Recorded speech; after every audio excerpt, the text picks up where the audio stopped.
agradezco muchísimo la presencia a todas y todos ustedes que estén hoy acompañándonos.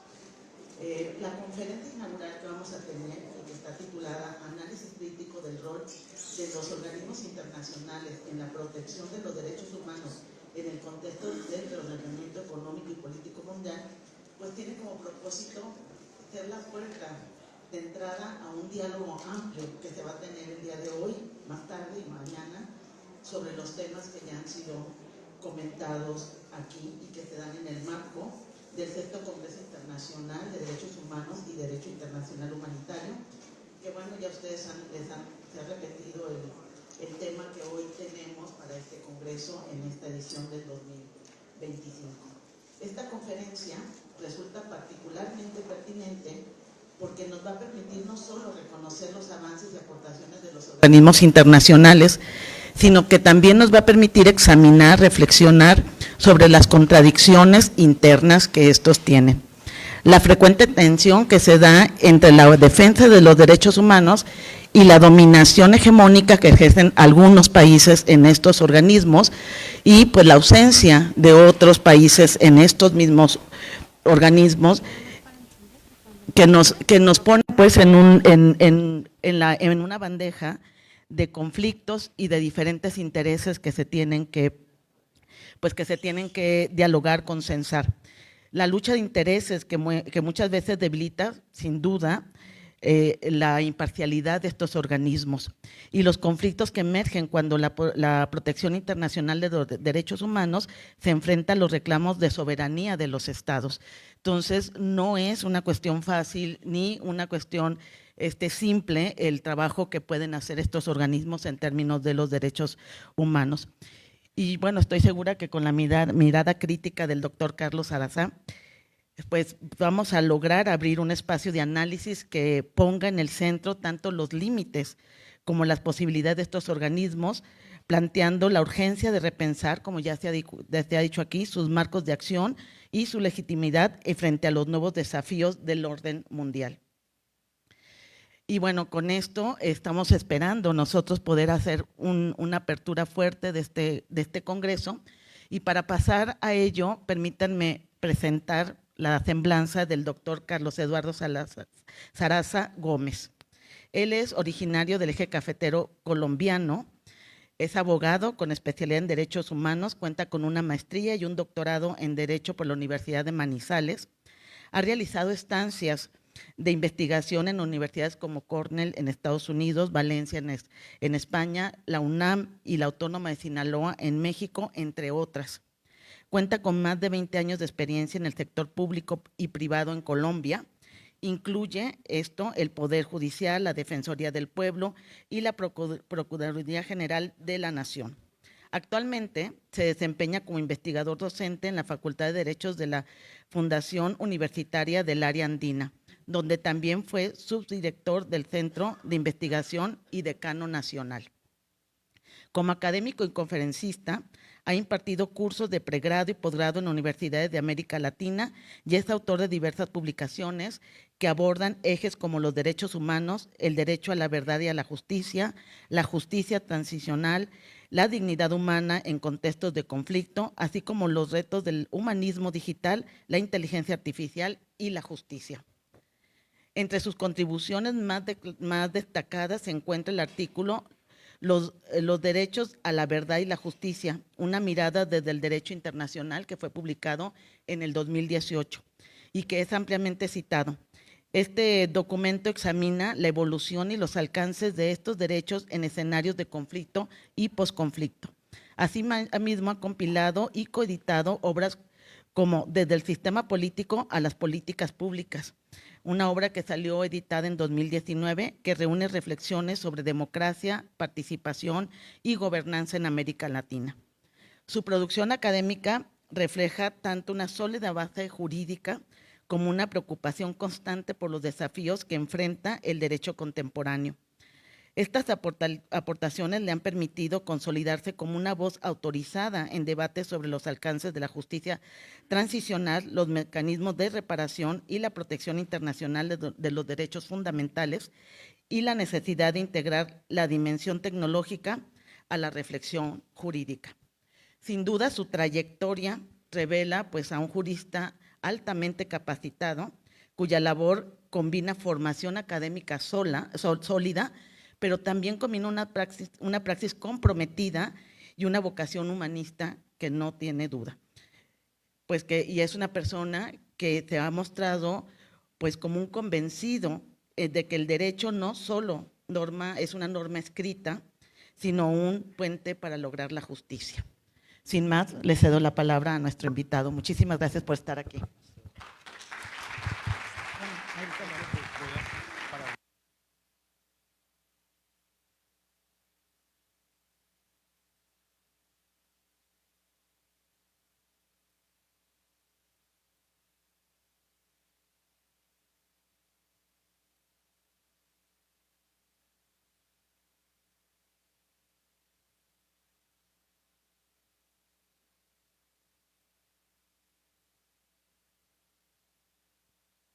Muy buenos días a todas las personas que nos acompañan presencialmente en el auditorio, a las personas que nos acompañan conectados vía streaming y por los medios de comunicación. Un agradecimiento especial al maestro Padilla, a la Red Internacional de Derechos Humanos y Derecho Internacional Humanitario por la invitación, a la maestra Janet Carrillo y a todo el equipo de la red por tan maravilloso evento. Por supuesto también a la doctora María Luisa, al Centro Universitario de los Valles Cuballes que nos acogió el día de ayer de maravillosa manera y en general a la Universidad de Guadalajara por acogernos. Pero sobre todo a ustedes, que son la razón de ser de este tipo de eventos, profesores, profesoras, estudiantes, quienes están aquí, público en general, que nos ayudan a difundir los derechos humanos. Esto es una oportunidad para entender y comprender muchas cosas. En el mundo tenemos hoy en día 36 conflictos armados activos. Tenemos más de 110 conflictos de otro tipo, desde la mirada no del derecho internacional humanitario. Pero como lo mencionaban quienes me precedieron en la palabra, no solamente hay conflictos de orden bélico, sino que hay conflictos de orden distinto como ambiental, movilidad humana, conflictos laborales, y uno que yo le sumo y es el conflicto tecnológico que todavía no estamos avisorando, pero que es uno de los más importantes. A partir de ahí podemos pensar en una premisa para esta pequeña charla. Estamos en crisis. Estamos en crisis. Se me ha invitado entonces a compartir algunas ideas sobre el análisis crítico del rol de los organismos internacionales para la protección de los derechos humanos en este contexto que tenemos hoy en día de crisis, si se quiere, o reordenamiento económico y político mundial. A ver si esto funciona, que la tecnología a veces… Ok. Ahí vamos. Entonces, lo que tenemos que preguntarnos a partir de esa petición de la conferencia es quién protege los derechos humanos cuando cambia el poder. Si hay reordenamientos mundiales, reordenamientos geopolíticos, ¿quién protege los derechos humanos? Esa es una pregunta clave para entender hoy en día cuál es el rol entonces y sobre todo cuál es la relevancia de los organismos internacionales que protegen derechos humanos en términos de su protección en épocas de cambio global. La pregunta entonces es esa: ¿quién protege cuando cambia el poder? Y la idea de esta conferencia, que espero que el tiempo sea generoso conmigo y sobre todo su paciencia, va a durar un poco más de una hora, va a defender una tesis. Y esa tesis es que la eficacia de la defensa de los derechos humanos los en desafíos estos momentos actuales nos llaman a reflexionar ante los conflictos geopolíticos que marcan nuestro y la tiempo. conversación El 4 y 5 de septiembre se llevará a cabo el sexto Primero, Congreso Internacional poder de material, Derechos Humanos y Derecho entendido Internacional como esa Humanitario, capacidad un de los encuentro académico estados que reúne a en especialistas de talla términos internacional económicos, para el políticos, análisis crítico, geopolíticos, el debate militares. y la construcción Segundo, de propuestas la que densidad fortalezcan la justicia, jurídico-institucional la paz entendida como y la protección esa de la capacidad dignidad humana en normativa, el mundo las contemporáneo. normas, procedimientos que se Biblioteca tienen hoy en Pública día Juan para José protección de Arriola. derechos humanos. Y tercero, las ventanas geopolíticas, entendidas estas como esa interrelación que tienen los estados para vetar o votar algunas decisiones, pero también para hacer acuerdos, alianzas y demás. La relación de estas tres variables es lo que hoy en día nos determina la capacidad eficaz de la defensa de los derechos humanos. ¿Atrás me escuchan bien? Perfecto, muchas gracias. Y ven bien las diapositivas. Bien, entonces vamos a intentar en estos pocos minutos defender esa tesis a partir de 8 momentos específicos. Primero, vamos a revisar entonces, en un primer momento, cómo llegamos acá. Si decimos que está en crisis, vamos a ver una trayectoria histórica e institucional de cómo hemos llegado acá y cuáles son los momentos hito que nos han permitido estar en este momento para poderlo entender. Segundo, vamos a analizar un poco un mapa de reordenamiento global, porque partimos de una base y es que si estamos hablando de conflictos geopolíticos, es que hay reordenamientos mundiales. Vamos a revisar algo que le he denominado la crisis del orden liberal y es cómo están cambiando ideas de estados democráticos liberales hacia estados nacionalistas nuevamente. El ascenso de nuevas potencias en el mapa global y luego vamos a revisar elementos como el sur global y los nuevos desafíos, los nuevos bloques que se están formando, los conflictos y la seguridad internacional, algo que le he denominado la multipolaridad tecnológica y al final haremos unas conclusiones o más bien reflexiones porque concluir sobre esto es casi imposible. Y espero que podamos tener un espacio de conversación y preguntas. Bien, iniciemos entonces con la trayectoria histórica e institucional. ¿Cómo llegamos hasta acá? ¿En qué punto nos encontramos y cómo hemos podido entenderlo? Vamos a hacer un recorrido, un repaso histórico por algunos momentos en donde se han creado organismos internacionales sin que esto implique una revisión exhaustiva de la historia, pero sí unos momentos clave que nos van a dejar entender muchas cosas. Primero, en 1864 se da la primera conferencia de Ginebra, en donde se da el nacimiento del derecho internacional humanitario, ¿cierto? Allí se suscribe el primer convenio de Ginebra que versa sobre todas las normas que regulan la guerra en campaña y que protege las personas que están allí. Esos 14 países que se reúnen en 1864 sientan una base de organismos internacionales para la defensa en su momento del derecho internacional humanitario que luego fue replicada para los derechos humanos.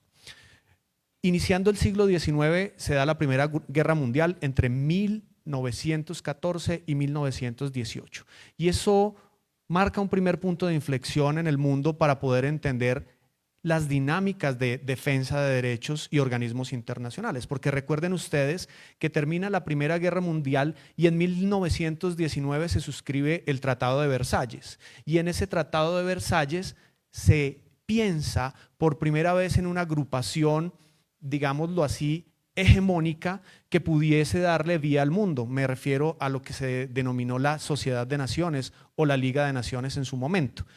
Tenía un propósito clarísimo esa Liga de Naciones y era extender la paz en el mundo, que los vejámenes de la Primera Guerra Mundial no se volvieran a repetir, que ese tipo de conflictos no se volvieran a dar en el mundo. Y bien, 46 países hicieron parte de la Sociedad de Naciones con esa visión. Sin embargo, se nos olvidó muy pronto. En 1925 empezó a conversarse para llevar esa idea de no hacer la guerra a través de las armas a un tratado que fuese vinculante para los estados. Y es así como en 1928 se firma el denominado Tratado de Briand-Kellogg o Tratado de París, en donde las potencias del mundo se comprometieron a no hacer la guerra como medio de la política. Pero claramente eso se nos olvidó.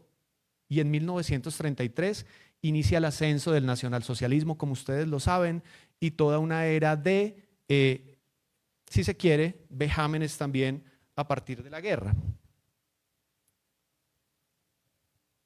Eso nos llevó a que estallara la Segunda Guerra Mundial en 1939. Y esa Segunda Guerra Mundial, con todo lo que aconteció, el Holocausto, las víctimas y demás, nos dejó un escenario geopolítico muy marcado por elementos importantes, como por ejemplo, la desaparición de la llamada Liga de Naciones en 1946 y su reemplazo por la Organización de Naciones Unidas con la expedición de la Carta de 1945. También nos dejó elementos trascendentes para el mundo económico y político de ahí en adelante. Por ejemplo, los llamados pactos de Bretton Woods, que llevaron a la creación del Fondo Monetario Internacional, del Banco Mundial y de lo que se conoció en su momento como el GATT, el antecesor de lo que hoy conocemos como la Organización Mundial de Comercio. Ese tipo de pactos lo que mostraron fue el nuevo orden mundial que se da post Segunda Guerra Mundial. Pero también se crearon bloques conjuntos que llevaron a que la geopolítica se organizara. Se crea la OTAN, la Organización para el Tratado del Atlántico Norte, en 1949, y para hacerle contrapeso a esa OTAN, que era un poderío fuerte, armamentista, pero también político y económico, el otro bloque poderoso después de la Segunda Guerra Mundial, el de la antigua Unión Soviética, crea el Pacto de Varsovia y se crean estos dos bloques. Geopolíticamente inicia una era que se conoce como la era de la bipolaridad política. Dos poderes en el mundo disputándose desde el punto de vista ideológico, desde el punto de vista político, desde el punto de vista económico y desde el punto de vista militar, el resto del mundo.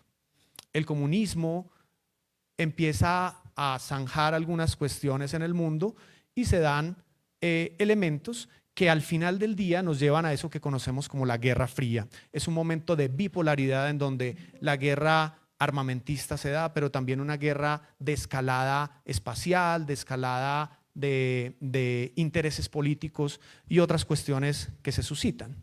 Eso lleva a otros conflictos adicionales, como la guerra de Corea, la guerra de Vietnam, la guerra en su momento de Afganistán, pero también esa época impulsa la creación de organismos de protección de derechos humanos a nivel mundial. Fíjense ustedes cómo esa época entre 1949 o 45, pongámosle más bien, y 1989 está marcada por la creación de organismos multilaterales de protección de derechos humanos. Veamos un poco qué pasó. Se crea, como ya dije, la Organización de Naciones Unidas como un sistema universal de protección de derechos humanos, primera vez que se visualiza eso. Y a partir de la Organización de Naciones Unidas se despliegan tratados, normas que pudiesen llevar a materializar esa protección. Entonces, en 1966 se expide el Pacto Internacional de Derechos Civiles y Políticos, el Pacto Internacional de Derechos Económicos, Sociales y Culturales, como marco normativo que pudiese llevar a la materialización e implementación de esa protección de derechos humanos. En el 48 se dan dos cosas importantes. Primero, la expedición de la Declaración Universal de los Derechos Humanos y segundo, la creación de la Carta de Bogotá o Carta de la OEA, que le da nacimiento a lo que hoy conocemos como el Sistema Interamericano de Protección de los Derechos Humanos, ¿cierto? Con la consecuente creación de la carta que nos rige en este lado del mundo, y es la Convención Americana sobre Derechos Humanos del 69 o Pacto de San José de Costa Rica. En ese mismo interregno, en el 51, se crea lo que antes se denominaba la Comunidad Europea del Carbón y del Acero, que luego mutó a lo que conocemos hoy como Unión Europea, y eso le da nacimiento al Sistema de Protección Regional de Derechos Humanos Europeo, denominado Sistema Europeo de Derechos Humanos en el 50. Y por otro lado, en África también estaba dándose esa misma cuestión.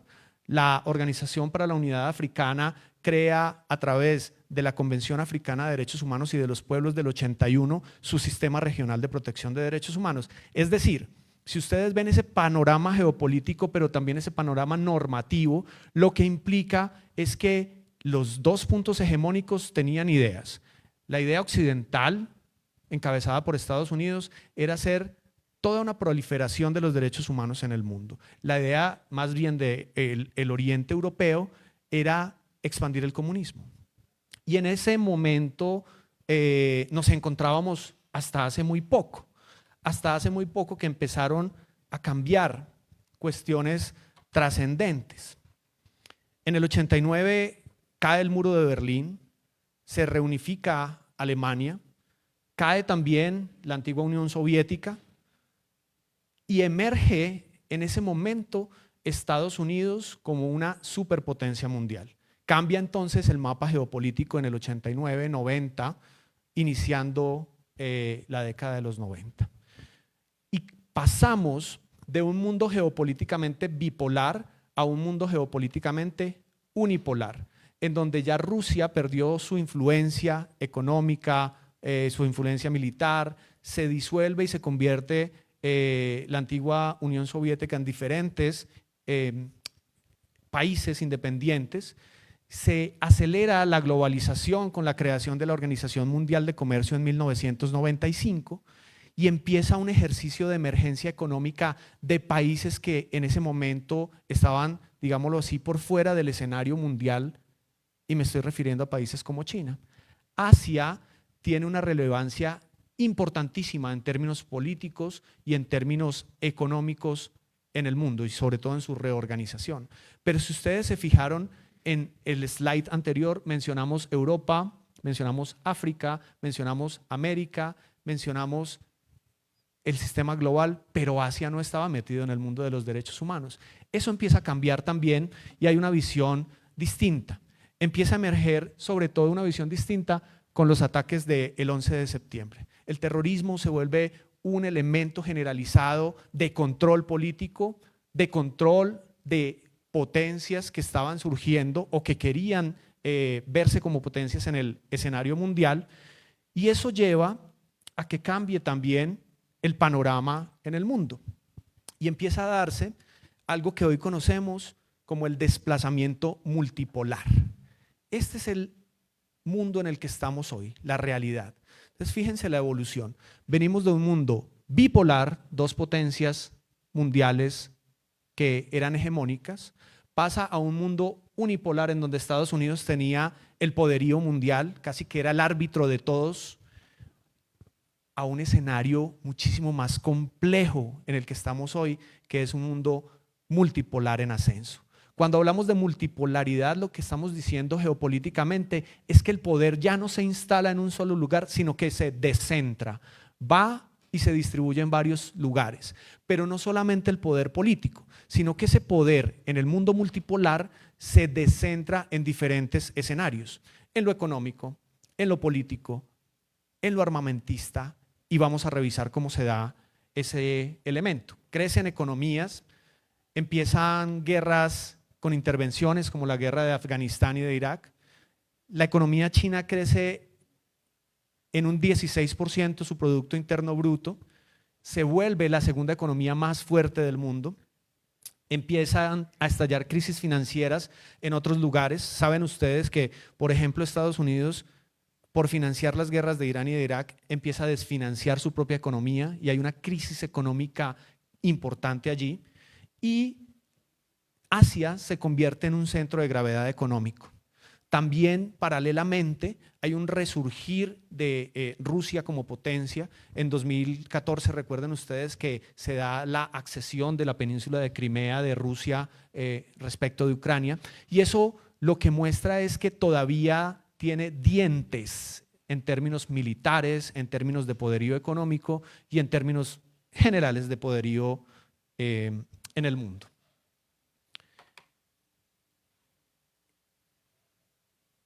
Esa multipolaridad, lo que nos muestra es un nuevo mapa de reordenamiento global.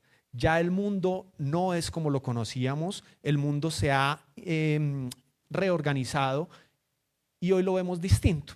Eso lo podemos evidenciar en datos, como por ejemplo este que he tomado de JP Morgan, datos de Producto Interno Bruto Global. Como ustedes pueden ver en la gráfica, Estados Unidos sigue siendo una de las potencias que mayor Producto Interno Bruto tiene, una participación del 26.6% del Producto Interno Bruto Global, pero ahí enseguida vemos a China, que tiene la participación del 20.5% del Producto Interno Bruto Global. Eso implica que está muy cerquita, con muy pocos años de esa escalada económica y con mucha influencia en otros países que, si ustedes lo ven en el orden de la gráfica, como la zona euro, Japón, Reino Unido, India, están también creciendo sostenidamente, mientras que Estados Unidos no crece, tampoco decrece, pero está ahí, digamos, latente desde hace muchos años. Hay economías que sí están emergiendo. Eso ha mostrado un mapa global de Producto Interno Bruto de este talante, en donde vemos que el resto del mundo tiene una participación del 36.1% en el PIB, mientras que hay 3 superpotencias como Estados Unidos, China y la Unión Europea que están mandando en este punto. Pero además ese reordenamiento también tiene que ver con lo militar. El gasto militar en el año 2024 tuvo una particularidad, y es que creció el 9% solamente respecto de 2023. Eso significa que todos los países del mundo están invirtiendo muchísimo en carreras armamentistas, en volver a rearmarse, en hacer políticas de protección a través del armamento. Aún vemos en la gráfica en azul a Estados Unidos como potencia. Sin embargo, insisto, China empieza a crecer, y más allá de lo que invierten los países emergentes en el mundo armamentista, es la tecnología que están utilizando. La tecnología es un eje de crecimiento, tal vez va a ser el último punto que toque en la conferencia, pero es un eje de crecimiento, es un eje de cambio geopolítico absolutamente trascendente, que va a marcar los siguientes años en términos del cambio del tablero geopolítico en el mundo. La cosa no se queda allí. También en términos de arsenal nuclear, para ver el poderío militar de las potencias, han crecido otros países. Uno ve esta gráfica y dice, ve, todavía estamos en un escenario bipolar. Ahí están Rusia y Estados Unidos con mayor número de ojivas nucleares en el mundo. Eso es cierto. Pero antes de esta reubicación multipolar, los otros países no tenían esa presencia. Hoy en día van en crecimiento, mientras que los otros están allí casi que estancados. Eso nos lleva a reflexionar en diferentes sentidos.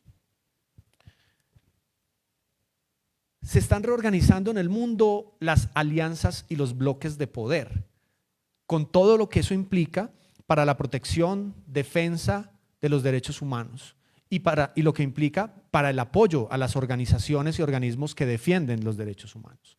Hoy en día, la Organización del Tratado del Atlántico Norte tiene 31 miembros y representa el 55% del gasto militar a nivel global. Pero a pesar de que el Pacto de Varsovia ya no existe, hay repúblicas como China y como Rusia que están colaborando militarmente. No tienen un acuerdo específico, o sea, no hay una normativa que los rija, pero en la praxis, de manera material, fáctica, están colaborando militarmente.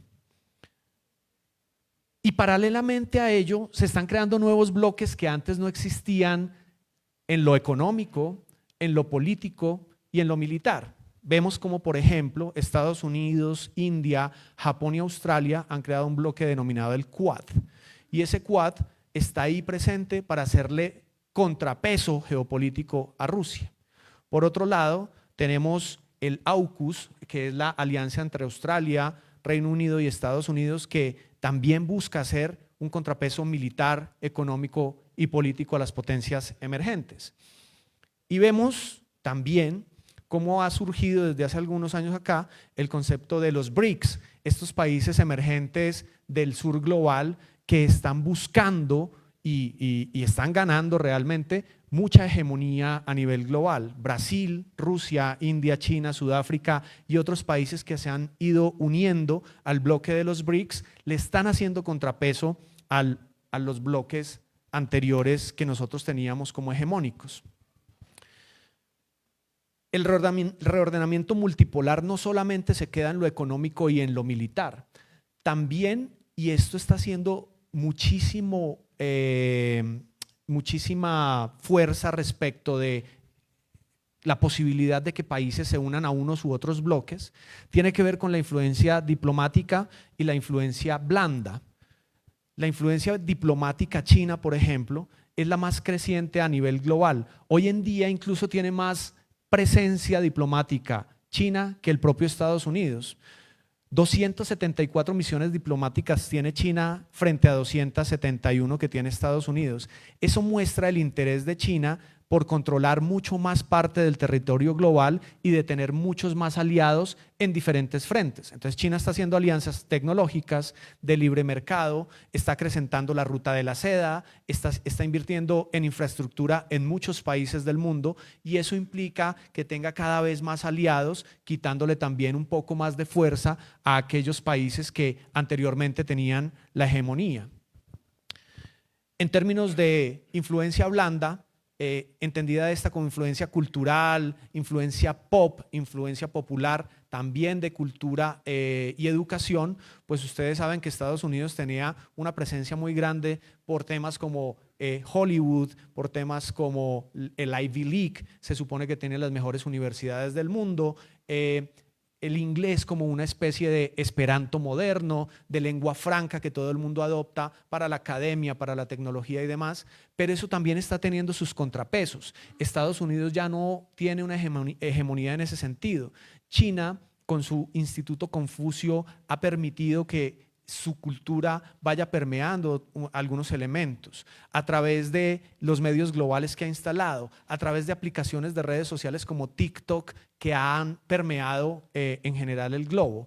En términos culturales, países de Oriente están permeando nuestra cultura pop. Por ejemplo, piensen ustedes en estos grupos de K-pop, las novelas coreanas, toda la influencia de redes sociales y artistas asiáticos que están viniendo a países emergentes que realmente están cambiando ese poderío, esa mentalidad que se tenía antes muy de influencia norteamericana, ¿verdad? Y eso lo que implica es que existan nuevas coaliciones y nuevos frentes que intentan aliarse, ojo, ya no solamente en torno a la paz mundial, sino en torno a bloques temáticos específicos. Entonces vemos crecientemente el cambio geopolítico a través de, por ejemplo, alianzas para el desarrollo local, alianzas para el cambio climático o alianzas para el desarrollo temporal de diferentes regiones del país. Ya no estamos pensando en una multilateralidad del mundo, ya no estamos pensando en crear organismos globales como la ONU, estamos pensando en un momento mucho más, si se quiere, egoísta. Estamos pensando en momentos en los que pensamos nada más en los intereses propios de las regiones. Y esto tiene que verse de muchas maneras. Acuérdense ustedes un poco de la pandemia, 2019-2022.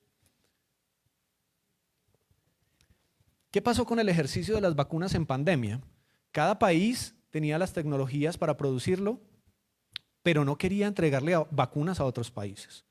O en su defecto, se las quería entregar a países que se aliaran de alguna manera con ellos.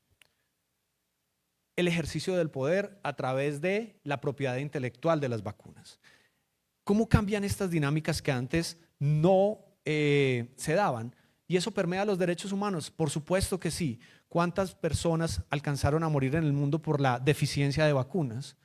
Piensen ustedes las alianzas que se daban en términos económicos, mercantiles y financieros en el mundo. En un momento empezaron a dejarse de producir chips o microchips estadounidenses para importar o exportar hacia China y hacia Rusia. Se prohibió ello. El comercio en el mundo casi que se paró. En Colombia sucedió, en México también estoy seguro que sucedió, que la importación de vehículos, por ejemplo, era un tema súper complicado porque no llegaban los vehículos, porque no tenían los microchips para poderlos construir, etcétera, etcétera. Entonces se están dando panoramas que nos llevan también a pensar en este siguiente elemento, que es la crisis del orden liberal. Ese cambio de paradigma de la bipolaridad y la unipolaridad hacia la multipolaridad lleva también a que el orden liberal cambie.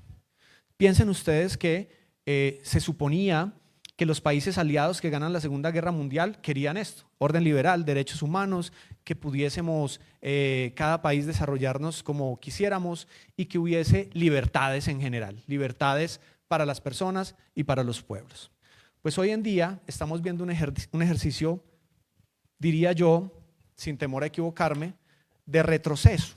de retroceso en términos de posturas nacionalistas, por ejemplo, cuando Estados Unidos decide traerse toda su producción de Asia hacia producción de Estados Unidos, lo que se conoce en el mundo de la infraestructura y la manufactura como reshoring, es decir, traerme esas maquilas que tenía en otros lados para hacer mi producción, no confiar ya la producción a otros, implica entonces que ya hay más posturas nacionalistas. Ejercicios como el que hizo el Reino Unido de salida de la Unión Europea, el ejercicio conocido como el Brexit, implica posturas nacionalistas. El ejercicio, por supuesto, que está realizando atroz en este momento Israel frente a Palestina en la Franja de Gaza son ejercicios netamente nacionalistas. El bloqueo que Estados Unidos ha hecho a la segunda instancia de la Organización Mundial de Comercio sin que esto permita que se dinamice el comercio y la libertad que se suponía que había a nivel comercial implica ello. Hay una guerra comercial casi que permeada por la postura de aranceles de unos países a otros. Claro, Estados Unidos es una potencia todavía y maneja algunos cuadros de ese mapa de ajedrez de la geopolítica en términos económicos. Y hay instituciones bajo tensión. Si ustedes ven, todavía en el seno del Consejo de Seguridad de Naciones Unidas, que son 5 las potencias que están permanentemente en ese Consejo de Seguridad, utilizan el mecanismo del veto para la intervención en términos de derechos humanos en diferentes conflictos y en diferentes escenarios. Se bloquean las decisiones de derechos humanos en estas organizaciones precisamente por esos intereses multilaterales y multipolares. Estados Unidos hace poco anunció la retirada del Consejo del Consejo de Derechos Humanos de la Organización de Naciones Unidas. Eso lo que da es mensajes al resto del mundo de que los derechos humanos no importan y que están en crisis, cuando es todo lo contrario. Los derechos humanos son los únicos que han sostenido las crisis que ha soportado la humanidad hasta el momento. El Fondo Monetario Internacional, como institución también global que sostiene la economía y que la economía sostiene de alguna manera los derechos humanos, está en crisis cuando ve que se están creando instituciones como el Banco Asiático de Inversión en Infraestructura, que es casi del nivel económico del Banco Mundial y del Fondo Monetario Internacional. ¿Cómo todo eso está afectando y está llevando a una crisis organizativa en materia de derechos humanos? En últimas, esa crisis liberal lo que nos está llevando a pensar es en individualidades. Hay un momento de desglobalización y de proteccionismo.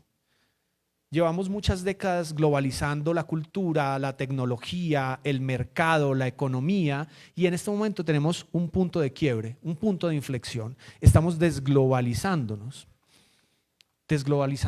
en diferentes sentidos. La frase America First que mencionó Donald Trump en su campaña presidencial es la muestra de eso. Ya no le interesa tanto la apertura global, ya no le interesa tanto tener socios estratégicos en Asia, como Tailandia, como Vietnam, sino que le interesa que todo se produzca en su país para obtener algo que denominan la seguridad económica. Y esa es una dinámica que se está dando en muchos países.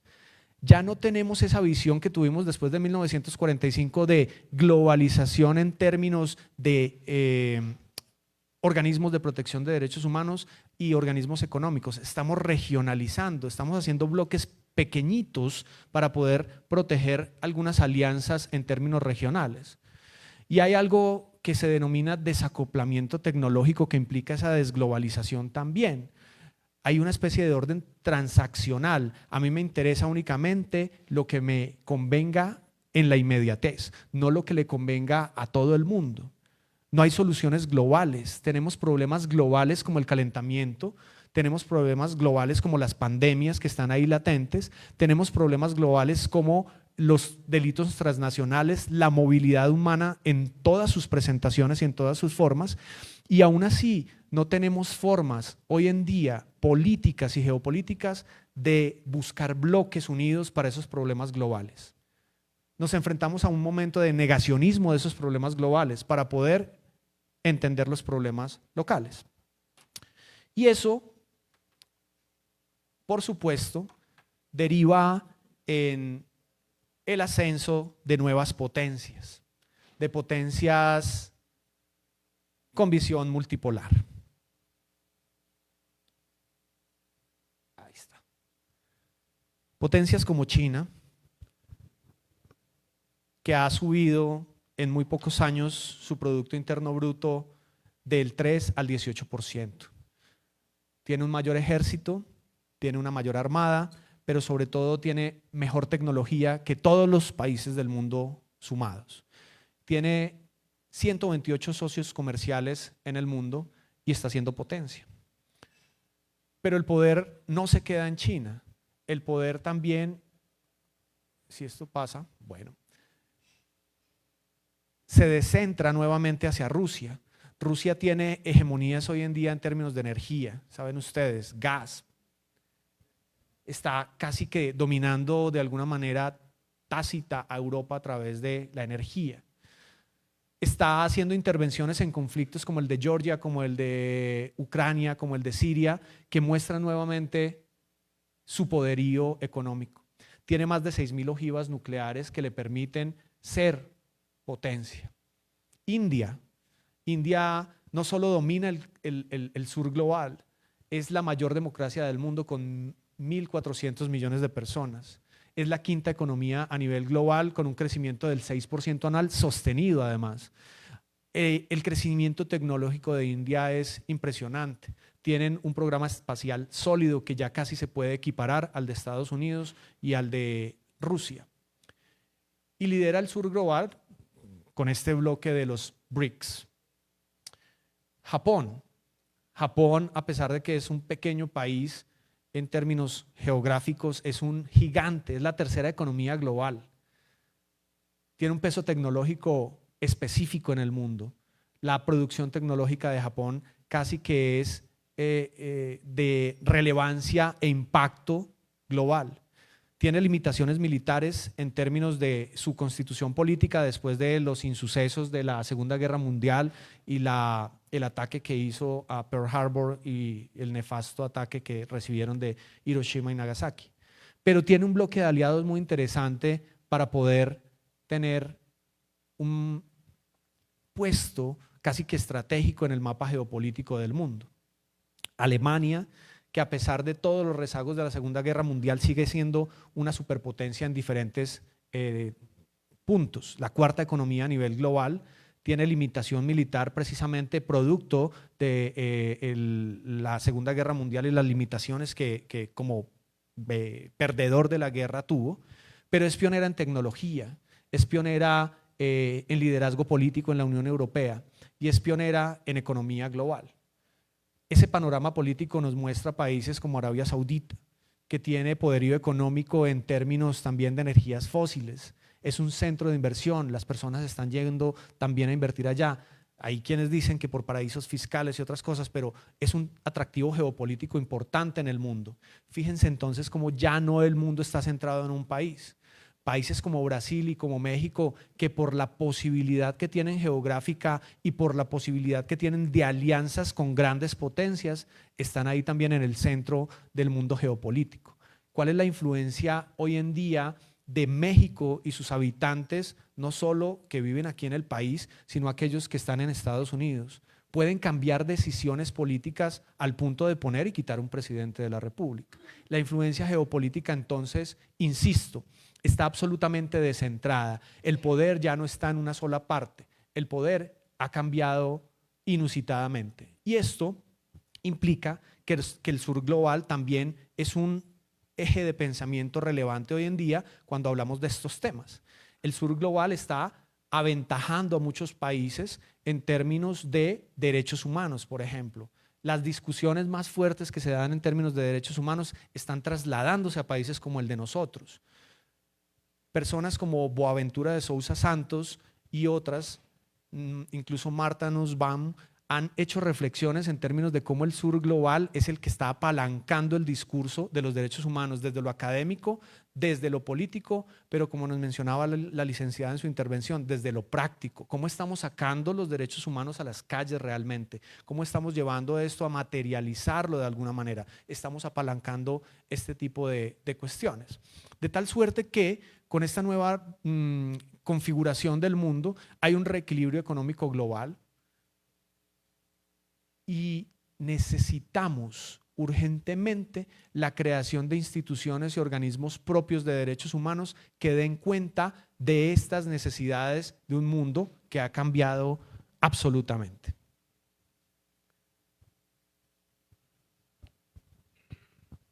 En otras palabras, debe haber un cambio de mentalidad.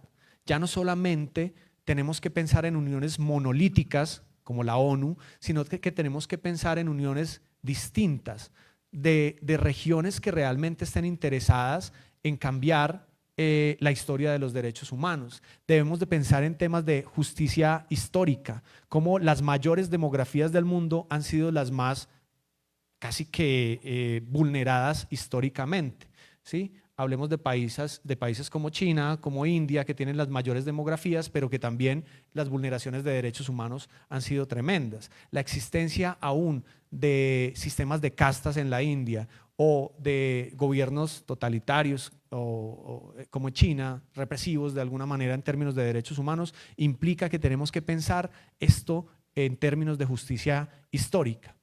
Hay que pensar en cómo la despolarización y la desglobalización nos lleva a que los bloques económicos tengan una influencia distinta en términos de derechos humanos. ¿Por qué Estados Unidos dictó la Declaración Universal de los Derechos Humanos y de ahí en adelante creó la ONU y tuvo la iniciativa de todos los demás elementos, pero aún así nunca firmó un tratado de derechos humanos y lo ratificó? Pues porque su poderío económico dicta que nosotros debemos obedecer y ellos deben mandar. Eso está cambiando.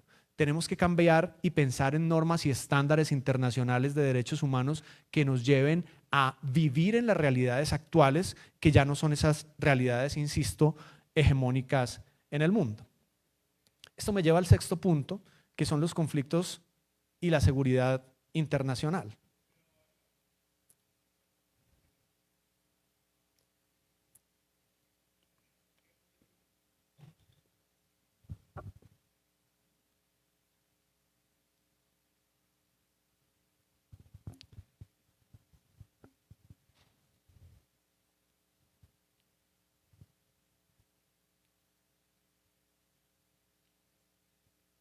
Este nuevo panorama que hasta aquí les he planteado de reordenamiento mundial implica que estamos volviendo a momentos históricos que nunca pensamos volver a vivir. Después de la Segunda Guerra Mundial, con la creación de la Carta de la ONU, uno lee por allá el artículo 2.2 de esa carta y tiene una declaración bellísima en donde los estados parte, que son 193 países del mundo, se comprometen a no hacer la guerra por vías violentas, a no llevar más allá de las vías diplomáticas los conflictos del mundo. ¿Y hoy qué está pasando? Vemos en conflictos como el de Ucrania y Rusia un retorno de la guerra de alta intensidad. Estamos viendo conflictos nuevamente armados internacionales, cosa que no se veía hace mucho tiempo. Estamos viendo tensiones que se dan en el Asia-Pacífico, tensiones que tenemos acá cerquita con Estados Unidos movilizando embarcaciones hacia Venezuela, que nos implica a toda América Latina. Estamos viendo un nuevo modelo de rearme en términos militares, estratégicos, pero también tecnológicos de muchos países del mundo. Y estamos viendo en últimas una proliferación de conflictos armados internacionales y conflictos armados no internacionales de diferentes tipos que en lugar de disminuir y menguar, al contrario, aumentan día a día y se exacerban por estos mismos ejercicios propios de la geopolítica. Lo que hemos visto hasta acá, toda esa reorganización geopolítica, todo ese reordenamiento global se ha dado a partir de 3 teorías geopolíticas que quiero dejar sentadas muy claramente. Porque esas 3 teorías geopolíticas también están en crisis. La primera es una teoría denominada la teoría de Harland. Esta teoría implicaba que aquella persona o país que dominase el centro oriente de Europa dominaría lo que se llamaba en su momento la isla global, o sea que dominaría el mundo. Y si ustedes se fijan en el mapa que implica esa teoría, el mapa muestra en donde se han centrado los conflictos de las últimas décadas, ¿no? Ahí está Rusia y una parte de Asia y una parte de Europa. Esa es la primera teoría en la que se ha basado todo el reordenamiento. Esta teoría es de 1902. Imagínense ustedes, se llama la teoría del poder terrestre de Mackinder y, digamos, por mucho tiempo dominó la idea de que quien dominase la Tierra dominaría el mundo. Luego también tenemos una segunda teoría, que es la teoría naval, la teoría del poder naval de Mahan. Finalizando el siglo XIX planteó que quien dominase los océanos dominaría el mundo desde lo geoestratégico, lo geopolítico y lo económico. Y por eso trazó rutas que eran las rutas ideales para poder controlar geopolíticamente al mundo. Luego apareció un poco más de tecnología en el mundo, aparecen aviones, entonces aparece una tercera teoría de dominación global, que es la teoría del espacio aéreo. Entonces se planteaba por parte de Dowhet y de Collins en esta teoría que quien dominase el espacio aéreo dominaría el espacio lunar y quien dominase el espacio lunar dominaría el mundo. Y eso llevó mucho a la carrera espacial que se dio en los años 60, ¿no? Que Rusia llegó primero, que sí, que Estados Unidos va a la luna en el 69 y lo que estamos viviendo hoy en día. Pero desde mi perspectiva, dentro de este planteamiento de estas ideas que me han permitido exponerles el día de hoy, creo claramente que las 2 siguientes décadas van a estar dominadas por una nueva teoría que debemos empezar a explorar. Y es la teoría de la dominación tecnológica. Ya lo han anunciado líderes globales. Vladimir Putin expuso en uno de sus foros: quien domine la inteligencia artificial dominará el mundo. Y vemos el ejercicio de la praxis cotidiana y la carrera por la inteligencia artificial está dada por China, Estados Unidos y algunos países europeos. Muy pocos, pero algunos. Estonia tiene avances impresionantes en materia de inteligencia artificial. Y nosotros, México, Colombia, Brasil, Perú, Ecuador, todos nuestros países, somos consumidores de la tecnología y no estamos implementando los recursos necesarios para esta, con todo lo que implica esta tecnología para los derechos humanos.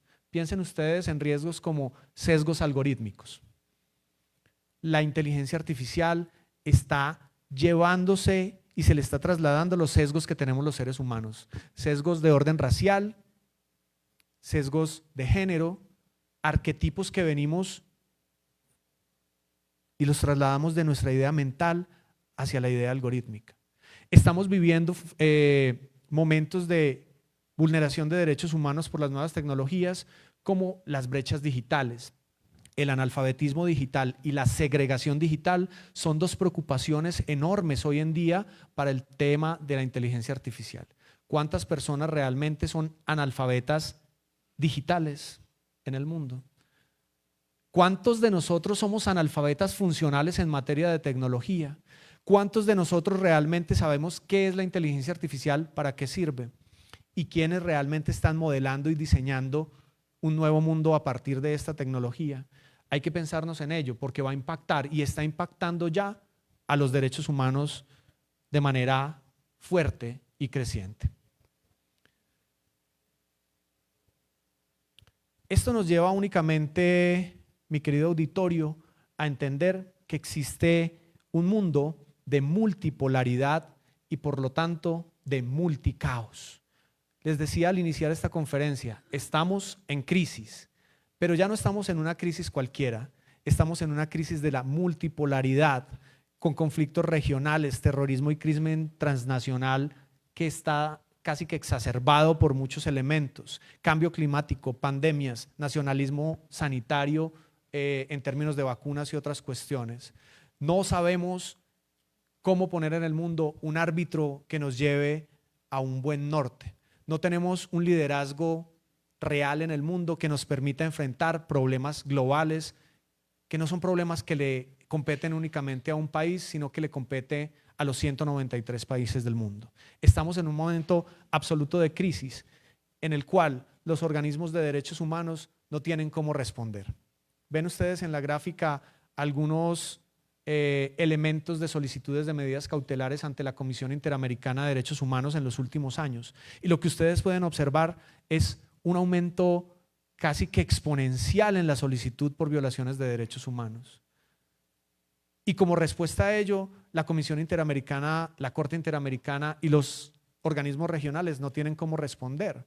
Fíjense ustedes las peticiones de casos recibidas en los últimos años para la Comisión Interamericana de Derechos Humanos, y quiero que hagan énfasis en cómo ha ido aumentando según estas gráficas, pero la resolución de esos casos no se da. Entonces, mientras la Comisión Interamericana recibe alrededor de 6.000 solicitudes anuales, solamente resuelve entre 17 y 20. Piensen ustedes eso. Súmenle a ello el desfinanciamiento que tienen estos organismos por parte de los estados. Los estados ya no quieren aportar para eso. Oiga, no, yo necesito más plata para el armamento o para la seguridad. A mí no me interesa financiar a esta gente. Hace muy poco estuvo a punto de dejar de funcionar el sistema interamericano por desfinanciamiento. Hay países que han entrado a denunciar los tratados de derechos humanos. En el caso latinoamericano, Venezuela lo hizo en su momento. Ya volvió a entrar en razón y otra vez se unió. Estados Unidos, como les digo, nunca ha querido firmar este tipo de tratados. Quiero mostrarles esta imagen. Para mí es absolutamente diciente. Cuando uno ve el estado de firmas y ratificación de la Convención Americana sobre Derechos Humanos, encuentra que estos son los estados que no lo han firmado y no lo han ratificado. Y fíjense por favor en los nombres: Antigua y Barbuda, Bahamas, Belice, Canadá, Estados Unidos, Guyana, St. Kitts, Santa Lucía, Saint Vincent, Trinidad y Tobago, que lo denunció en su momento. Todos son países o estados que o son potencias como Canadá y Estados Unidos, o que dependen de imperios como Francia, Inglaterra o países anglosajones. El resto, nosotros, México, Ecuador, Perú, somos maravillosos para firmar esos tratados. Somos guapísimos para firmar todos los tratados que nos pongan encima de la mesa. Tenemos es que mirar cómo hacemos para que esos derechos humanos, al firmar los tratados, no tengan eficacias únicamente simbólicas, sino que tengan eficacias reales. ¿Cómo llevamos a la materialización de la protección de estos derechos humanos sin que pase por estas cuestiones? Y si aquí llueve, por allá no escampa, como diríamos en Colombia, ¿no? Estas son algunas estadísticas del Sistema Europeo de Derechos Humanos. Proliferación también de casos, un aumento permanente de violaciones de derechos humanos en diferentes países, con foco, si ustedes lo revisan, en ciertos países. Miren la siguiente gráfica, tal vez puede resultar un poco más diciente. Ahí están algunos números con foco en países pues que uno ya sabe, ¿no? Rusia y otros tantos, que realmente tienen una tradición de vulneración de derechos humanos. ¿Por qué no hay respuestas frente a estas realidades que todos conocemos, frente a estas cuestiones que sabemos a gritos? Pues porque necesitamos que el foco de atención en la crisis de los organismos de derechos humanos lo demos desde países como los nuestros. ¿Cómo vamos entonces a enfrentar este tipo de cuestiones? Quiero terminar con algunas conclusiones, que más bien reflexiones, porque concluir sobre esto es muy complicado. Primero, considero desde lo que he podido observar que la multipolaridad tiene un carácter irreversible. Es decir, no vamos a volver a un momento unipolar ni a un momento bipolar. Cada vez más los bloques estratégicos que se están armando en el mundo van a llevar a que el poder se siga descentrando. Y ustedes dirán, oiga, pero eso no es malo. Que no haya una sola potencia hegemónica no está mal, está bien, que todos tengamos algo de poder. Y yo les diré, sí, eso está muy bien en muchos sentidos. Pero para la defensa de los derechos humanos no está bien. El sistema universal, con todos sus defectos, era un sistema que propendía en todos los países de manera igualitaria defender los derechos humanos. Pero además, la multipolaridad trae consigo problemas como el que no estamos pensando a futuro en problemas globales y generales. Estamos pensando a mediano plazo en resolver nuestros problemas locales. La segunda cuestión es en términos de desafíos y riesgos. Pues los riesgos los estamos viendo ya materializados, nuevas guerras, nuevos conflictos, nuevas hambrunas, nuevas movilidades humanas y desplazamientos forzados, nuevos delitos transnacionales, configuración de nuevas realidades a partir de la tecnología, y eso trae consigo desafíos. ¿Será que podemos en algún momento tener normas de derechos humanos que nos permitan enfrentar todo ello? ¿Qué desafíos tenemos nosotros como juristas los que estamos aquí, como profesores y profesoras los que estamos acá, como estudiantes y futuras generaciones para poder realizar este tipo de cambios que son urgentes y necesarios? Necesitamos nuevas reglas de inclusión en el mundo. Ya no solamente inclusión social como se ha pensado en el marco de la igualdad y no discriminación. Necesitamos nuevas reglas de inclusión a nivel global en términos de países y estados. Necesitamos nuevas reglas de inclusión en términos de que la geopolítica entienda que existen países pobres, con hambre, con conflictos. Colombia tiene el segundo conflicto más antiguo del mundo. Solamente lo supera el conflicto de Myanmar, el conflicto de Birmania en Asia, que nace en 1948. El de nosotros nace en la década de los 60. Llevamos décadas y generaciones enteras tratando de entender estos conflictos y no hemos tenido la posibilidad de tener reglas de inclusión en el mundo para poder entender. Vienen de Suiza, vienen de Suecia, porque dicen que somos el mejor laboratorio del mundo para estudiar los conflictos. ¿Por qué? Porque no salimos de un conflicto y ya estamos en 10 más. Eso no es inclusión, que vengan a estudiarnos como ratones de laboratorio para las conflictividades. La inclusión es, ve, ¿cómo te vamos a aportar para que esos conflictos no sigan así? ¿Cómo podemos entender desde la perspectiva de nuestros países que la paz no es únicamente la paz negativa desde el punto de vista de Johan Galtung, la ausencia de guerra y de conflicto, sino cómo entendemos la paz como una paz positiva, también en términos de este teórico, en donde implica una reasociación de la sociedad distinta, un entendernos de manera diferente, un entender los derechos humanos no como un discurso elevado académico, sino como un accionar permanente de los estados. ¿Cómo entendemos realmente los derechos humanos como un límite al poder político de los estados? Cómo la paz positiva es tener justicia social, tener economía, tener trabajo, no tener hambre. Cómo realmente esa es la única manera de construir paz en este mundo globalizado. Los escenarios futuros pueden ser de dos formas, muy caóticos o esperanzadores. Yo quiero dejarles el mensaje esperanzador, pero no ser negacionista. Los escenarios caóticos ustedes ya los tienen latentes. Los conflictos pueden seguir exacerbándose, puede haber más guerras, puede haber invasiones, puede haber más gobiernos totalitarios, eso ya lo conocemos. Pero los escenarios futuros también pueden ser construidos a partir de estos foros de reflexión como el que nos invita la Red Internacional y la Universidad de Guadalajara. Pueden ser escenarios futuros esperanzadores si utilizamos bien la inteligencia artificial. Pueden ser escenarios esperanzadores si utilizamos para bien la tecnología. Hay estudios que indican que la inteligencia artificial va a producir riqueza del 6% anual del Producto Interno Bruto a todos los países. Ahora, el problema es si esa riqueza se va a centrar en un país o en dos, o si se va a redistribuir. Hay estudios muy serios que dicen que la utilización de inteligencias artificiales en un futuro va a poder parar el hambre mundial, la guerra y los conflictos. Cómo la utilicemos estará en nuestras manos.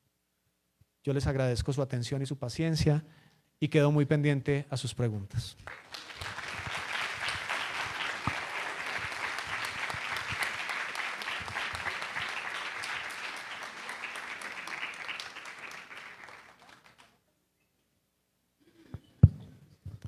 Bueno, pues muchísimas gracias por la exposición.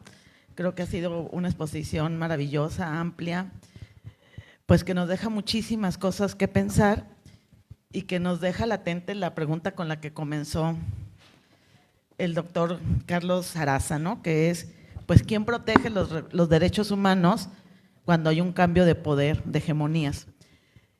Y bueno, yo les dejo la palabra a quien quiera hacer alguna pregunta. No sé si podemos pasar algún micrófono, bajamos el de acá o cómo le hacemos para oírnos. Ahí estaría la primera. Vamos a hacer 3 y después vemos la primera allá atrás, Alma, que la conozco, a los demás no los voy a conocer, acá, quien tiene la camisa azul, y no sé si hay un tercero que quiera o tercera. Pues comenzamos con esas 2 preguntas. Acá abajo sería la tercera, muy bien.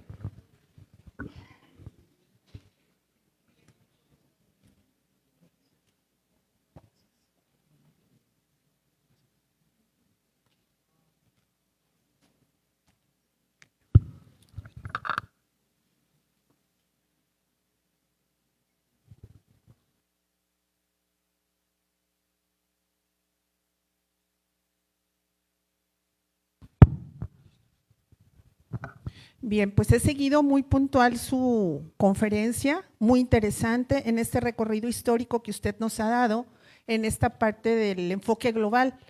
Sin embargo, he hecho aquí algunas anotaciones que voy a leerlas, a comentarlas.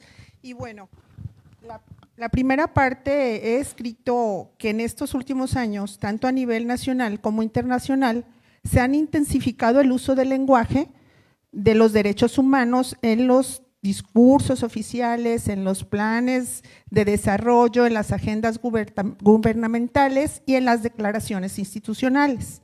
Sin embargo, existen marcos normativos ampliamente reconocidos, organismos especializados y mecanismos de monitoreo, además de campañas que visibilizan diversas problemáticas.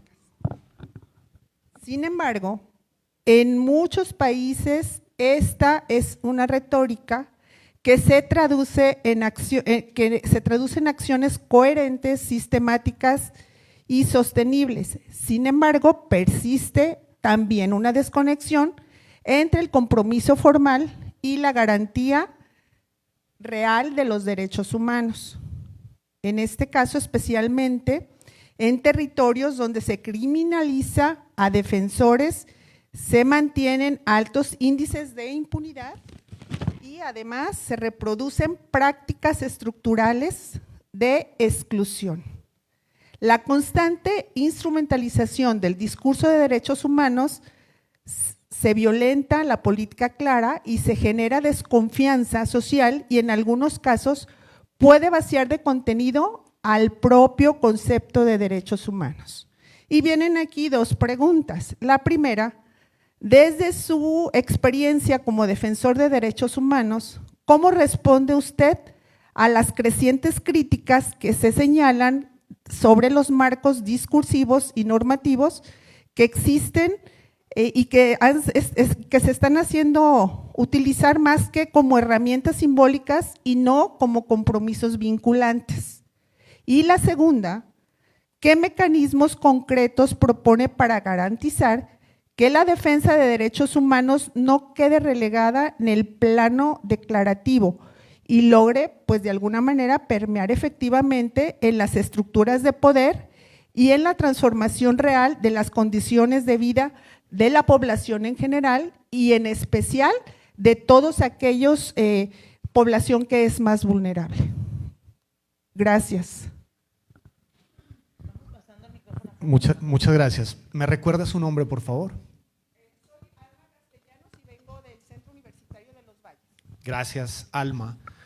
Lo primero que quiero decir es que estoy de acuerdo con usted en los planteamientos iniciales que hace. El discurso de los derechos humanos en muchas ocasiones se ha instrumentalizado. en muchas ocasiones se ha utilizado también como instrumento político para hacer política. Así como a veces se utiliza la legislación en términos, por ejemplo, de populismo punitivo, los derechos humanos también han servido como caballo de batalla político, y en eso estoy de acuerdo con usted. A veces se desnaturaliza el discurso para poder tener logros políticos o simplemente mostrar que está en la agenda política. Quiero empezar por ahí, sentando que estoy de acuerdo en ese sentido. Sin embargo, también creo muy seriamente y de manera muy convencida que el solo hecho de verbalizar las cosas empieza a darle un hálito de materialización. Entonces, si yo no pongo sobre la mesa el discurso de los derechos humanos, nunca voy a materializar derechos humanos. Así algunas personas lo utilicen retóricamente, como usted bien lo decía, así muchas personas lo utilicen de manera desfragmentada y que nos lleva a cuestiones de resolución práctica de problemas. El solo hecho de poner sobre la mesa discursos de derechos humanos ya implica que estamos permeando socialmente ello. Y si ustedes lo ven, empieza a meterse en las agendas públicas de los gobiernos y se empiezan a crear políticas públicas, ya no solo de gobierno, sino políticas públicas de Estado. Me explico. Una política pública de gobierno dura el periodo que dura el gobierno, 4 años, 6 años, dependiendo de. Pero una política pública de Estado permea más allá de la duración del gobierno. Entonces, en ese sentido, creo que es, aunque la retórica existe, importantísimo poner sobre la mesa el discurso de los derechos humanos. Ahora, creo que soluciones para el marco declarativo. Yo siempre he sido muy crítico con el Sistema Interamericano de Protección de Derechos Humanos, que es el que más he estudiado, pero también con el sistema europeo y el africano, en el sentido en que, primero, no es obligatorio para los estados que hacen parte de esas comunidades pertenecer a ello. Y el ejemplo está latente ahí. La comunidad de la Organización de Estados Americanos, la OEA, tiene como miembros a Canadá y Estados Unidos. Sin embargo, ellos no son miembros de la Convención Americana sobre Derechos Humanos. Lo primero que debería hacerse es obligarles a que estos instrumentos internacionales fuesen vinculantes para ellos también, no únicamente desde el punto de vista voluntario, sino desde el punto de vista obligatorio. Recuerden ustedes que un poco la dinámica de los tratados internacionales es ceder parte de la soberanía para poder pensar en el bienestar global. Muchas gracias, Alma, por tus preguntas. Muchas gracias. Vamos a pasar a la segunda pregunta. Nomás déjenme hacer una aclaración porque hubo un malentendido. Te pidieron que te quitaran la cachucha porque parecía que yo estaba diciendo eso, pero no, es la tercera pregunta va aquí. Con él, una disculpa porque van a decir, híjole, qué autoritaria, ¿verdad? Pero no era que le dieran el micrófono como tercer persona que va a preguntar. Allá arriba, por favor. Sí. Doctor, muchísimas gracias por su introducción. Creo que es una excelente manera de contextualizar y introducir a todos a este Congreso Internacional que se llevará a cabo en estos 2 días. También gracias a la rectora por traer a este tipo de personas, perfiles que enriquecen muchísimo nuestro conocimiento del tema. Yo lo que le quería comentar es que a lo largo de su presentación, que a mí me encantó, cuando menciona la parte de multipolaridad, personalmente tengo esta inquietud que ojalá usted me ayude a aclarar un poco más esa inquietud que tengo, porque yo no lo tengo muy claro de momento cómo encontrar una respuesta a eso. Pero entre la multipolaridad, que se están redefiniendo muchísimas cosas, yo quisiera plantearle la siguiente pregunta, que es ¿cómo podemos abordar la tensión entre universalismo y el relativismo cultural en derechos humanos cuando en discursos como el chino se afirma que la estabilidad social y el desarrollo económico son derechos humanos fundamentales que buscan priorizar derechos colectivos, armonía social, identidad nacional, valores confucianos en el caso de China, por encima de los derechos individuales, donde a veces se puede justificar, en el caso de China, la restricción de libertades civiles y políticas como la libertad de expresión o el acceso a información. Y cuando además los derechos culturales que en la ONU buscan proteger la diversidad sin vulnerar libertades fundamentales, en China se reinterpreta para crear una especie de barrera frente a críticas internacionales, presentando los estándares occidentales de derechos humanos como una forma de imposición cultural o imperialismo cultural. Entonces, si empieza a haber un relativismo de los derechos humanos, pues ¿dónde está ese carácter universal que se está poniendo en duda? Gracias. ¿Me recuerdas tu nombre, por favor? Sí, Guillermo. Guillermo, muchas gracias por la pregunta. Ayer que estábamos en el Centro Universitario de los Valles, muy a gusto allí conversando sobre diferentes temas, hicieron una pregunta muy interesante y la persona que la iba a responder dijo lo siguiente: una buena pregunta nunca tiene una buena respuesta. Guillermo, su pregunta es muy buena. Me encantaría tener una muy buena respuesta para esa pregunta, pero no la tengo. Pero voy a intentar condensar algunas ideas. Lo primero es que siempre ha sido una lucha en términos de derechos humanos el relativismo. El relativismo referido a los derechos subjetivos de cada uno de nosotros, de la persona humana, y los derechos colectivos entre todos. ¿Cómo poder proteger el interés general sin subyugar los derechos inherentes al ser humano y a la persona? Por ejemplo, ¿cómo puedo yo, Estado, cumplir mi función última de proteger a las personas y brindarles seguridad si no vigilo, si no tengo policía, si no tengo ejército? ¿Cómo puedo garantizarte seguridad si no tengo eso?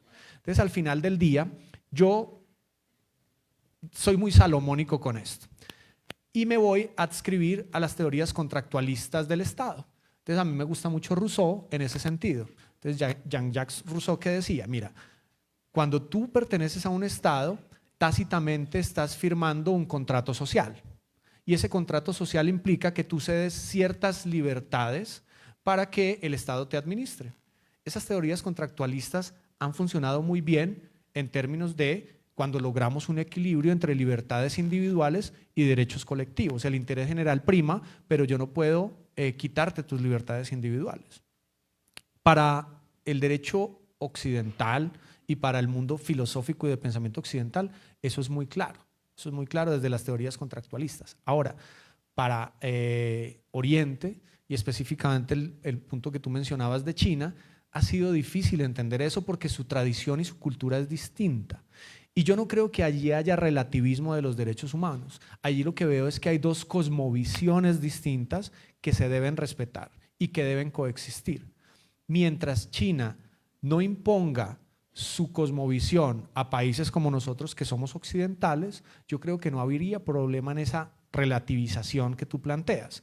Habría problema cuando China quiera ser parte de los BRICS y con ello entonces imponerle a Brasil sus creencias y su cosmovisión, o a Colombia o a cualquier otro país, ¿verdad? Ahí habría un problema y un conflicto. Lo que sí creo es que Asia, en general, no solo China, sino Asia, están en una deuda histórica para al menos concebir un modelo de derechos humanos, ¿cierto? Concíbanlo desde su propia percepción, desde su propia visión del mundo, desde su cosmovisión y su cultura, está bien, pero concíbanlo, exprésenlo, muéstrenlo a ver qué tanto puede ser incluso más protectivo o menos protectivo que el nuestro. Yo siempre traigo ejemplos muy interesantes.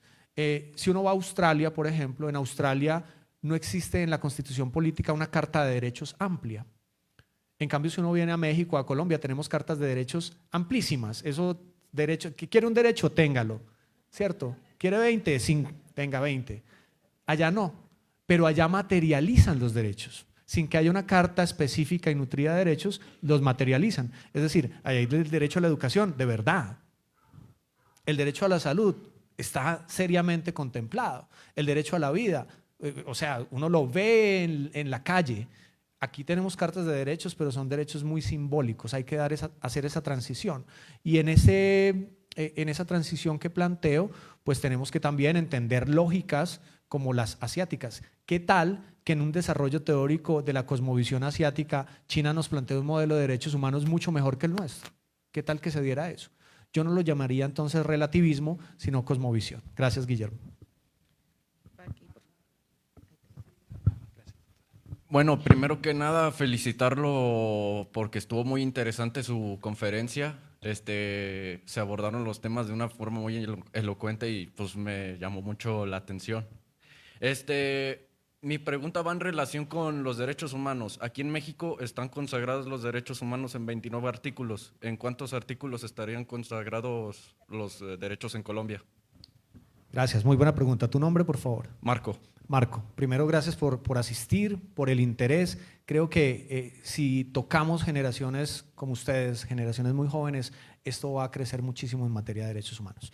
Debo decir primero que los derechos humanos no son monolíticos, no están escritos en piedra. Los derechos humanos tienen un principio que se llama el principio de progresividad que los permea. Eso significa que, si bien la Declaración Universal de Derechos Humanos del 48 tenía 30 derechos humanos allí previstos y que han sido desarrollados en diferentes cartas políticas como la mexicana y la colombiana, también se previó que existiesen derechos humanos innominados. Eso quiere decir que fueran surgiendo derechos humanos a medida que las dinámicas sociales permitieran ello. Y voy a poner un ejemplo para todo el auditorio.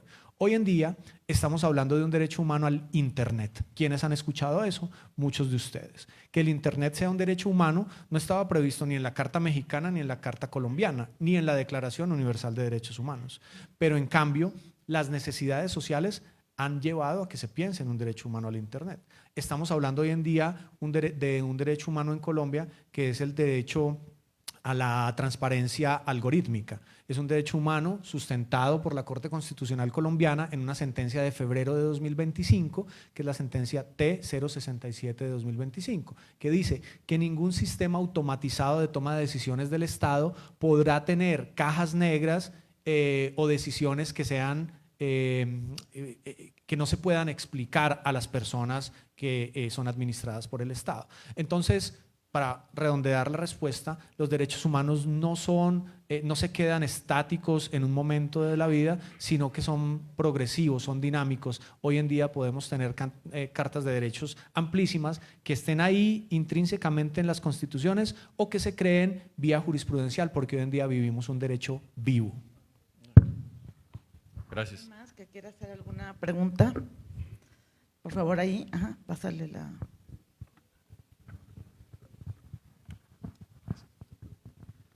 Primeramente, a mí se me hizo muy interesante la plática que nos dio, pero mi pregunta es, ¿hasta qué punto los intereses económicos y geopolíticos de los estados condicionan la acción de los organismos internacionales en la defensa de los derechos humanos?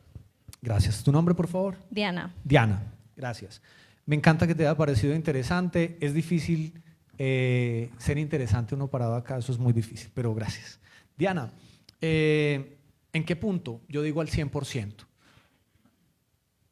Las condiciones económicas, políticas y geopolíticas condicionan precisamente el funcionamiento de los órganos de derechos humanos. Piensen ustedes en que un día la Unión Europea, sus 46 miembros del Consejo Europeo digan, ¿saben qué? Ya no vamos a financiar, no vamos a poner ni un solo peso para el sistema europeo de derechos humanos. ¿Qué pasa con los organismos? Pues que tienen que cerrar.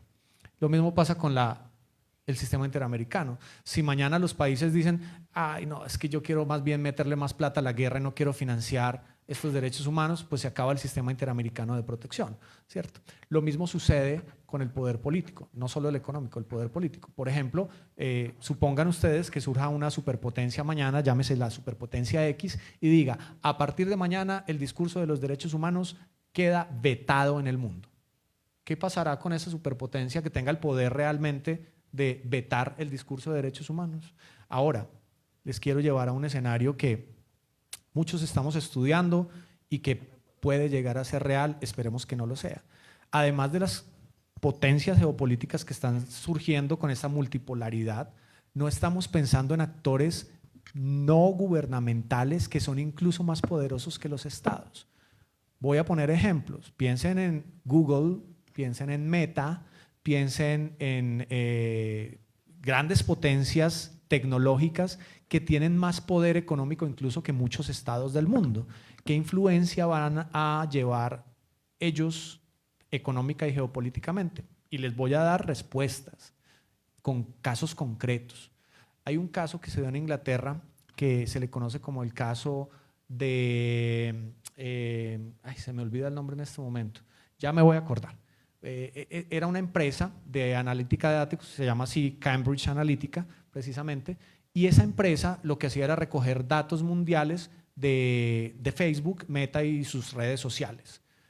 ¿Qué hacía con esos datos? Hacía análisis de datos y se los vendía esos análisis a gobiernos del mundo para cambiar elecciones democráticas, con resultados por ejemplo, como el cambio de intención de voto de los estadounidenses en el año 2016 en la elección de Hillary Clinton contra Donald Trump. Hillary Clinton tenía el 90% en las encuestas de predilección y en 2 meses con analítica de datos cambiaron esa realidad.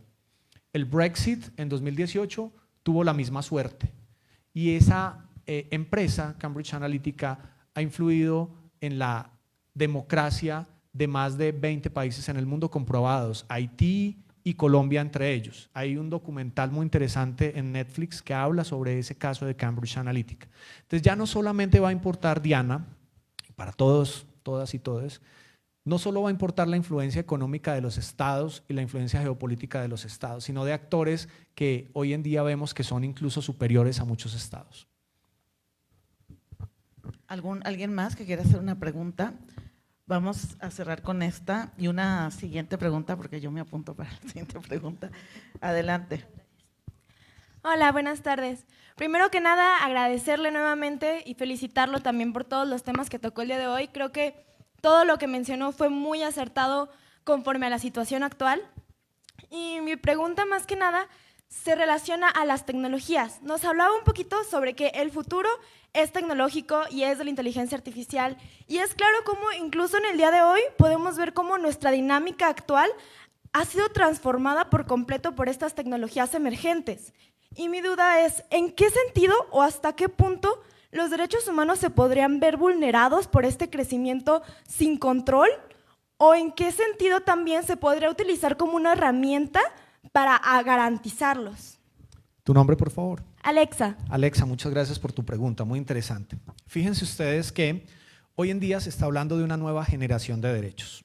Con la Revolución Francesa tuvimos la primera generación de derechos, los civiles y políticos. Con la Revolución Industrial tuvimos la segunda generación de derechos, los económicos, sociales y culturales. Con la Segunda Guerra Mundial tuvimos la tercera generación de derechos, que fueron los colectivos y del ambiente. Hoy estamos hablando de derechos de las nuevas tecnologías. En ese sentido, Alexa, creo que la tecnología puede ser usada de 2 maneras. Puede ser utilizada para garantizar derechos humanos e incluso para llevar a que surjan nuevos derechos humanos, o puede ser utilizada de manera avasalladora. Insisto, la tecnología por sí misma es una herramienta. Piensen ustedes en la tecnología nuclear. La tecnología nuclear sirve para crear ojivas y armas, pero también sirve para crear energía, ¿cierto? ¿Cómo la utilices? Ahí está el quid del asunto. Entonces, las nuevas tecnologías van a permitir, como yo decía en el discurso, que se acabe el hambre, que haya más trabajo para las personas, que haya bienestar, que haya salud y seguridad para todos, o, en su defecto, va a permitir que unas pocas personas se llenen los bolsillos y que la violación de derechos humanos sea cada vez más grande. Muchas gracias. Bueno, entonces sigo yo, estimado doctor. Pues también comienzo felicitándote por la exposición y planteando, o sea, partiendo de lo que tú nos planteaste y que nos hablas de un mundo que ha evolucionado de una geopolítica bipolar a una unipolar y después a una multipolar de nuevo, y ante la pregunta que tú te hiciste, que nos pusiste aquí en tu ponencia al inicio, que es, pues, ¿quién nos protege? ¿Quién protege los derechos humanos cuando cambia el poder? Y todo lo que tú explicaste lo explicas a partir del papel que están jugando los papeles hegemónicos de algunas potencias inicialmente, que ahora se han multiplicado, por decirlo de alguna manera, que hay nuevas potencias. Ya no existe la hegemonía de 2 potencias. Y ahorita en la pregunta anterior acabas de también decirnos que estas potencias van a jugar un papel importante en la nueva geopolítica y en las posibilidades de lo que pase con los derechos humanos, que no se ven muy optimistas ese panorama. También hay otros actores no estatales como las empresas. Y yo, lo que me queda la duda, y me gustaría saber tu opinión, es ¿y qué pasa con los movimientos sociales? Van a ser actores importantes en la posibilidad de cambiar este contexto que se nos ve en el presente y en el futuro inmediato como no muy positivo para la protección de los derechos humanos. ¿O crees que dentro de esto que tú llamaste la crisis del orden liberal, estos movimientos también han perdido fuerza y protagonismo y la posibilidad de ser pues, actores de cambio, para ponerlos como actores de cambio, y posiblemente pues, que nos lleven a una protección de los derechos humanos. Gracias, doctora. Un honor su pregunta. Yo creo que indefectiblemente los derechos humanos no se pueden construir sin actores sociales. Eso es una convicción que yo tengo. Es más, ahora que yo les decía sobre las generaciones de derechos y uno lo piensa y lo analiza de manera crítica, cada una de esas generaciones de derechos humanos que son conquistas que ha tenido el ser humano se han dado a partir de la intervención de actores sociales. Entonces, ¿por qué se da la Revolución Francesa en 1789? ¿Quién se toma la Bastilla en 1789, el 14 de julio? Pues los movimientos sociales que había en su momento, que luchaban contra unas cosas burguesas y propendían por otras. Pero eran actores sociales que llevaron a que se diera la Declaración de los Derechos del Hombre y del Ciudadano.